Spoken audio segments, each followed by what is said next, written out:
មុនពេលដល់កំណត់ពេលដែលបានកំណត់ដោយ Donald Trump អ៊ីរ៉ង់បានធ្វើសកម្មភាពមួយដែលធ្វើឲ្យមនុស្សជាច្រើនភ្ញាក់ផ្អើលដោយប្រមូលយុវជនរាប់ពាន់នាក់ឲ្យទៅឈរការពាររោងចក្រអគ្គិសនីនៅទូទាំងប្រទេសយោងតាមសារព័ត៌មាន The Korea Chong-ang Daily របស់កូរ៉េខាងត្បូងក្រុមមនុស្សដែលត្រូវបានប្រមូលមកនេះមិនមែនជាកងទ័ពឬប្រព័ន្ធមីស៊ីលនោះទេប៉ុន្តែជាជនស៊ីវិលវ័យក្មេងដែលត្រូវបានអំពាវនាវឲ្យចូលរួមការពារបណ្ដាញថាមពលសំខាន់ៗ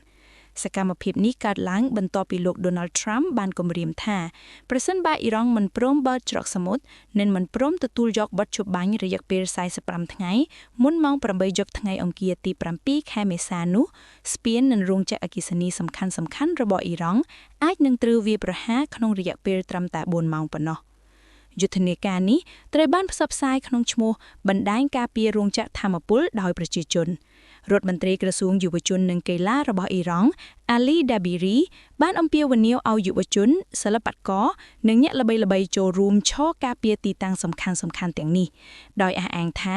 ការវាយប្រហារលើហេដ្ឋារចនាសម្ព័ន្ធស៊ីវិលគឺជាអបរាជកម្មសង្គមទូយ៉ាងណាអ្នករិះគន់មួយចំនួនបានលើកឡើងថាសកម្មភាពនេះអាចត្រូវបានមើលថាជាការប្រើប្រាស់ជនស៊ីវិលជាខែលការពារដែលផ្ទុយនឹងច្បាប់សង្គ្រាមអន្តរជាតិ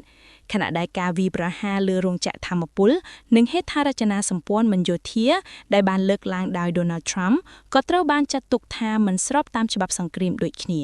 ភាពតានតឹងនេះកើតឡើងនៅពេលដែលភាគីទាំងពីរនៅមិនទាន់អាចឈានដល់កិច្ចព្រមព្រៀងឈប់បាញ់បានសហរដ្ឋអាមេរិកចង់ឲ្យមានការឈប់បាញ់រយៈពេល45ថ្ងៃជាមុនខណៈដែលអ៊ីរ៉ង់ទាមទារឲ្យមានការឈប់បាញ់យូរជាងនេះនិងភ្ជាប់ជាមួយលក្ខខណ្ឌមួយចំនួនរួមទាំងការកំណត់ច្បាប់លើច្រកសមុទ្រនិងការលើកលែងទណ្ឌកម្ម